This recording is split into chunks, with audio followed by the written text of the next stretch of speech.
Hello guys, welcome back to my YouTube channel critical maths classes. आज हम class 10 अध्याय 2 का टॉपिक बहुपद के शून्यकों का ज्यामिति, मतलब जो बहुपद जो हमारे पास होता है उसके जो शून्यक होते हैं उसको ग्राफ में कैसे प्रदर्शित करेंगे या ग्राफ बनाने पर कौन सी आकृति प्राप्त होती है उसके बारे में हम पढ़ेंगे। तो देखो, सबसे पहले जो बहुपद के शून्यक होते हैं उसमें ग्राफ में कैसे पता चलेगा कि बहुपद का शून्यक होगा, तो उसकी डेफिनेशन पढ़ते हैं सबसे पहले।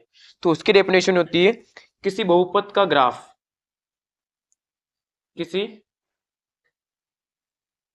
बहुपद का ग्राफ एक्स अक्ष को, कौन से अक्ष को, एक्स अक्ष को जिस बिंदु पर प्रतिच्छेद करता है, मतलब काटता है, जिस बिंदु पर प्रतिच्छेद करता है वह बिंदु उस बहुपद का शून्यक कहलाता है। मतलब एक्स वाली जो लाइन होती है ग्राफ में, उसको कोई भी लाइन जितनी बार काटेगी उसे क्या बोलेंगे अपन, बहुपद का शून्यक। और उतने उसमें शून्य, जितनी बार काटेगी उतने उसमें क्या होंगे, शून्य हो। जैसे हम सबसे पहले पढ़ेंगे रेखिक बहुपद का, सबसे पहले हम पढ़ेंगे रेखिक बहुपद। तो जो रेखिक बहुपद होता है, यदि हम उसका क्या करेंगे, जो रेखिक बहुपद होता है उसका जो ग्राफ होता है, रेखिक बहुपद का ग्राफ, ग्राफ का एक और नाम क्या होता है, आलेख। तो जो रेखिक बहुपद का आलेख या ग्राफ होता है, यदि हम उसको ग्राफ में सोल्व करते हैं तो हमें एक सरल रेखा प्राप्त होती है। क्या होती है, एक सरल रेखा, मतलब सीधी लाइन, स्ट्रेट लाइन, सरल रेखा होती है। और जो रेखिक बहुपद होता है, रेखिक बहुपद बहुपद का जो ग्राफ होता है वह एक शख्स को केवल को अधिकतम अधिकतम एक बिंदु पर प्रतिच्छेद करता है, एक बिंदु पर प्रतिच्छेद करता है। मतलब उसके अधिकतम कितने शून्य हो सकते हैं, एक शून्य हो सकते हैं। अब जो रेखिक बहुपद है उसका ग्राफ एक सरल रेखा होती है, कैसी होती है उसको हम पढ़ेंगे। तो हम एक रेखिक बहुपद का बेसिक एग्जांपल क्या होता है हमारे पास, क्या होता है, ए एक्स प्लस बी। ये हमारा उसका रेखिक बहुपद का एक सामान्य रूप या व्यापक रूप होता है, जिसमें हम ए का मान कभी जीरो नहीं ले सकते। तो एक ऐसा बेसिक सा एग्जाम्पल बनाएंगे। हम बहुपद को किससे मानते हैं, पी एक्स से व्यक्त करते हैं और एक बहुपद बनाते हैं। एग्जाम्पल के लिए एक बहुपद लिया हमने एक्स प्लस तीन, क्या लिया, एक बहुपद लिया हमने एक्स प्लस तीन। तो इसको हम सोल्व करते हैं और हम px का मान क्या मान लेते हैं, यदि हम px को y के बराबर मान ले, किसके बराबर, y के बराबर, तो ये क्या हो जाएगा हमारे पास, y बराबर x प्लस तीन, जो एक रेखिक समीकरण बन गई। ठीक है, तो इसे हम सोल्व करते हैं। जैसे मान लो मैं x का मान सबसे पहले कितना पुट कर रहा हूं, एक पुट कर रहा हूं। ठीक है, तो y का मान कितना हो जाएगा, एक प्लस तीन यानी कि चार। ठीक, फिर मैंने x का मान जीरो पुट कर दिया, तो y का मान कितना हो जाएगा, जीरो प्लस तीन यानी कि तीन। और फिर मैंने x का मान माइनस वन पुट कर दिया, तो y का मान माइनस वन प्लस तीन यानी कितना हो जाएगा, प्लस का दो। और यदि मैंने x का मान माइनस दो पुट कर दिया, तो y का मान माइनस दो प्लस तीन यानी कितना हो जाएगा, प्लस का एक। तो इस प्रकार हमारे पास ग्राफ की स्थितियां बनेगी। तो हम क्या बनाएंगे, सबसे पहले ग्राफ की स्थिति बना लेते हैं।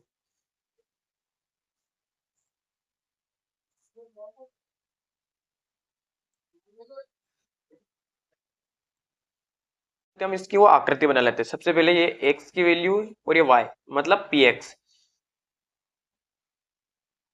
तो x की वैल्यू सबसे पहले कितनी रखी, एक। तो y मतलब px का मान कितना प्राप्त हुआ हमें, चार प्राप्त हुआ। फिर हमने x की वैल्यू जीरो रखी, तो y का मान कितना प्राप्त हुआ हमें, तीन प्राप्त हुआ। कितना प्राप्त हुआ, तीन। फिर हमने x की वैल्यू माइनस वन रखी, तो हमें इसका मान कितना प्राप्त हुआ, दो। फिर x की वैल्यू कितनी रखी, माइनस दो, तो इसका मान प्राप्त हुआ हमें एक। ठीक है, और इसको हम ग्राफ में दर्शाएंगे। किसमें, ग्राफ में। तो इसे हम ग्राफ में व्यक्त करते हैं। तो इसके लिए हम ग्राफ बनाएंगे सबसे पहले।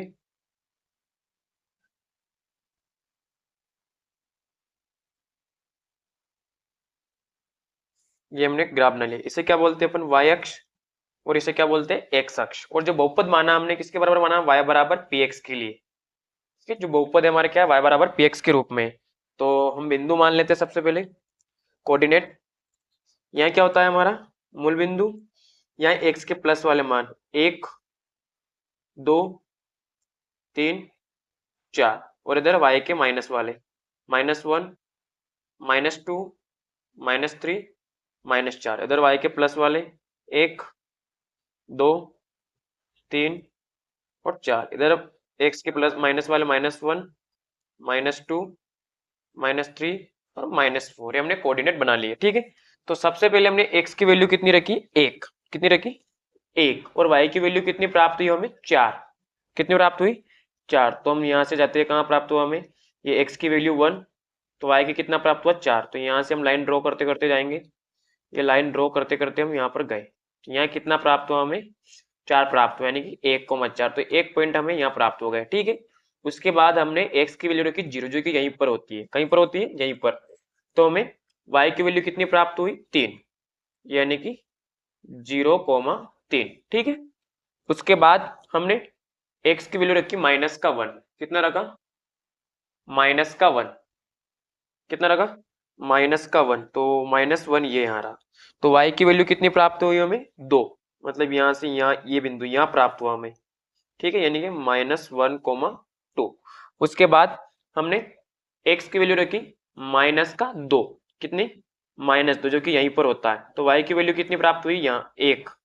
मतलब यहाँ प्राप्त हुआ हमें ना y, कहाँ प्राप्त हुआ हमें, यहाँ।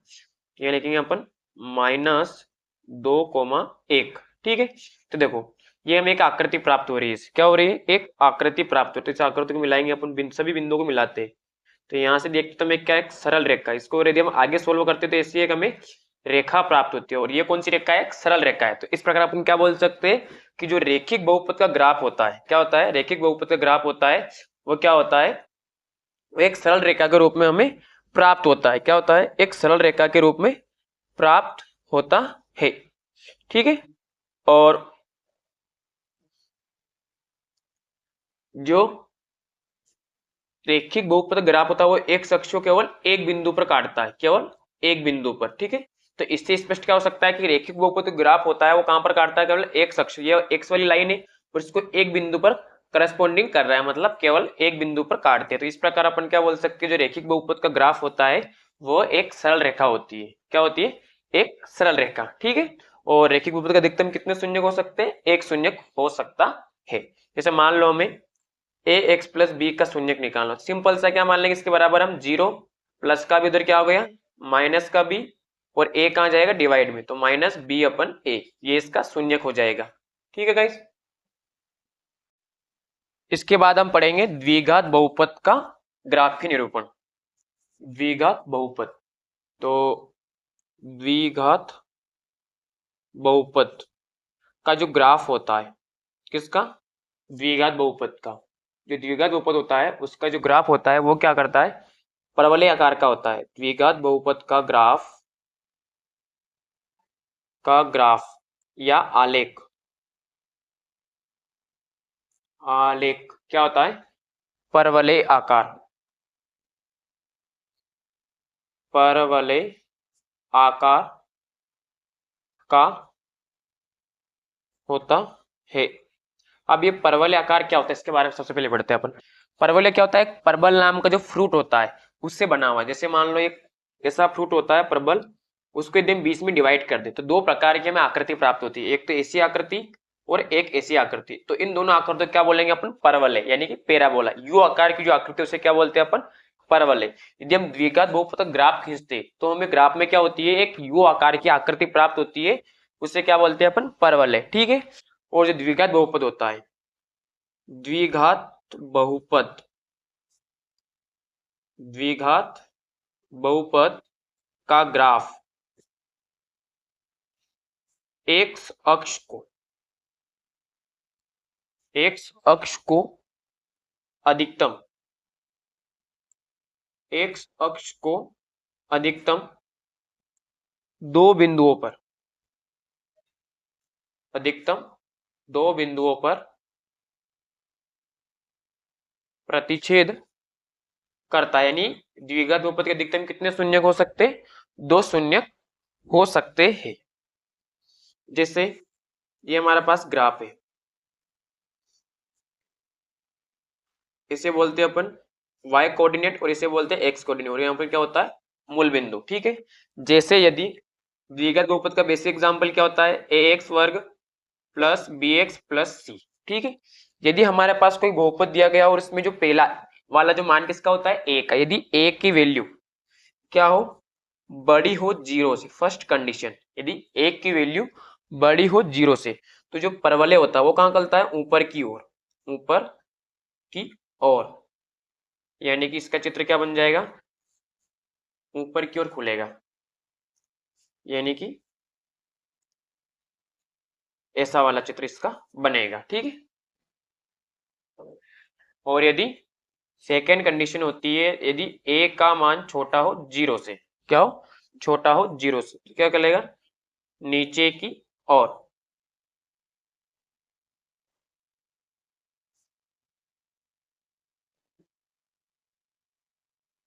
ये वाला नीचे की ओर खुलेगा। ये दो कंडीशन होती है, यदि a का मान बड़ा हो 0 से तो परवलय ऊपर की ओर खुलता है, और यदि a का मान छोटा हो 0 से तो कहाँ परवलय? नीचे की ओर खुलता है। और इसके अलावा भी 3-4 कंडीशन और होती है। जैसे फर्स्ट कंडीशन होती है,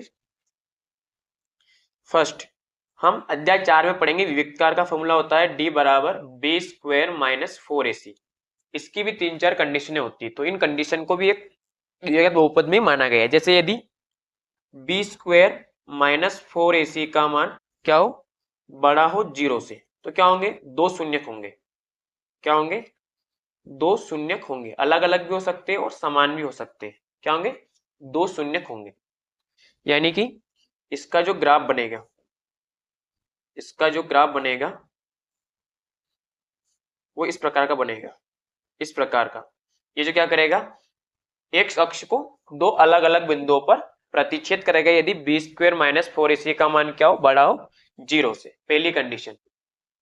सेकेंड कंडीशन होगी, यदि बी स्क्वायर माइनस 4ac का मान बराबर हो 0 के। क्या हो? बी स्क्वायर माइनस 4ac का मान क्या हो? बराबर हो 0 के। तो इस कंडीशन में क्या होगा? एक हल होगा, बिंदु दो एक हल या शून्यक होगा। शून्यक दो ही होंगे, लेकिन दोनों का मान क्या होगा? सेम होगा, क्योंकि वो दोनों क्या करेंगे? एक ही बिंदु पर करस्पॉन्डिंग करेंगे। जैसे इसका ग्राफ बनेगा, ये एक्स अक्ष और ये वाई अक्ष। ठीक है, ये y और ये x, तो इसका जो इस प्रकार का हमें आकार प्राप्त होगा। और इस कंडीशन में क्या होगा? शून्यक हमें एक ही मिलेगा, क्योंकि दोनों का मान सेम रहेगा। और लास्ट कंडीशन रहती है तीसरी, थर्ड कंडीशन, यदि बी स्क्वायर माइनस 4ac का मान क्या हो? छोटा हो 0 से, तो इस कंडीशन में क्या होगा? कोई शून्यक नहीं होगा। ये थर्ड वाली कंडीशन होती है। और यदि इसका हम ग्राफ देखें, तो इसका जो ग्राफ होगा वो इस प्रकार प्राप्त होगा, हमें इस प्रकार, जो एक्स वाली लाइन को कहीं पर भी प्रतिच्छेद नहीं करता है। ठीक है गाइस, जैसे यदि जो द्विघात बहुपद होता है उसका जो ग्राफ होता है वो क्या होता है? परवलय का आकार का होता है। तो परवलय आकार कैसे प्राप्त हुआ उसको हम सोल्व करके भी दे सकते हैं। ये सिलेबस में नहीं दिया हुआ है, लेकिन हम करके देख सकते हैं। जैसे हमारे पास एक बहुपद दिया हुआ है, द्विघात बहुपद, एक्स वर्ग माइनस 3x माइनस 4। यदि हम इसे y बराबर मान लेते तो y बराबर क्या हो जाएगा? एक्स वर्ग माइनस 3x माइनस 4। ठीक है, जैसे हम x का मान 2 रखते हैं, क्या रखते हैं? 2, तो y का मान कितना प्राप्त होगा? 6। और यदि हम x का मान -1 रखते हैं तो y का मान 0 प्राप्त होगा। और यदि हम x का मान कितना रखते हैं? 0, तो y का कितना आएगा? -4। ये हम सोल्व करके देख सकते हैं। ठीक है, कक्षा 9 में हमने ऐसा पढ़ा है, ग्राफ सोल्व करना। और यदि हम x का मान 1 रखते हैं तो y का मान कितना होगा? -6। और यदि 2 रखते हैं तो y का मान -6, और यदि 3 रखते हैं तो y का मान -1, और यदि 4 रखते हैं तो कितना होगा? 0, और 5 रखने पर कितना आएगा? 6। अब इसको हम ग्राफ में दर्शाते हैं। क्या करते हैं इसको? ग्राफ में। तो ग्राफ बनाए हमने, ये वाला हमारा x अक्ष और ये वाला हमारा y अक्ष। क्या हो गया? ये वाला हमारा x अक्ष और ये y वाला x अक्ष। ठीक है, तो इसमें हम ग्राफ में देखते हैं। जैसे सबसे पहले क्या है? x का मान 2 रखना है। कितना रखना है? x का मान 2, तो ये x का मान 2 हमने यहाँ रख दिया। ठीक है, तो y का कितना प्राप्त हुआ? 6। कितना प्राप्त हुआ 6। एक्स का मान हमने कितना है माइनस का 2 है, तो -2, ये एक्स का मान -2, ठीक है। तो यहां से हमने -2 से लाइन खींची, कहां पर आए 6 पर, वाई का ये 6 पर, तो यहाँ एक बिंदु हमें प्राप्त हुआ, ठीक है। उसके बाद एक्स का मान कितना रखा हमने -1, तो ये -1, ठीक है।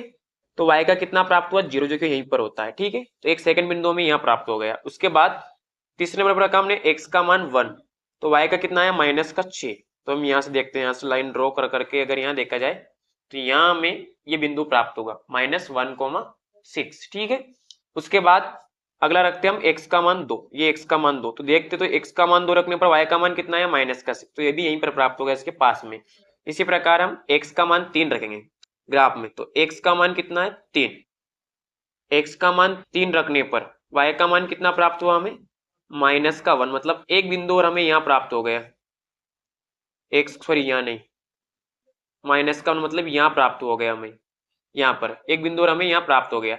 और x का मान 4 रखने पर, x का मान है 4, y का मान कितना आ गया 0, और x का मान कितना रखने पर 5, तो y का मान 6, मतलब यहाँ पर। तो यदि हम इन बिंदुओं को मिलाते हैं तो हमें क्या होता है, देखो परवलय आकार की आकृति प्राप्त होती है। तो इस प्रकार अपन क्या बोल सकते हैं कि जो द्विघात बहुपद होता है उसका जो ग्राफ होता है वो क्या होता है, परवलय आकार का होता है। और इसमें अधिकतम कितने शून्य प्राप्त होंगे, हम दो कैसे, देखो ये एक्स वाली लाइन को दो बिंदु पर काट रहा है, एक तो यहाँ पर और एक यहाँ पर, मतलब क्या बोल सकते हैं हम कि जो हमारा बहुपद है द्विघात बहुपद, उसका जो ग्राफ होता है वो क्या होता है, परवलय आकार का हो सकता है। और इसके अधिकतम कितने शून्य हो सकते हैं, 2 शून्य हो सकते हैं। तो इस प्रकार हम ग्राफ को सोल्व करेंगे, ठीक है। यदि वीडियो आपको अच्छा लगा हो तो वीडियो को लाइक एंड चैनल को सब्सक्राइब करें एंड वीडियो शेयर करें, ठीक है।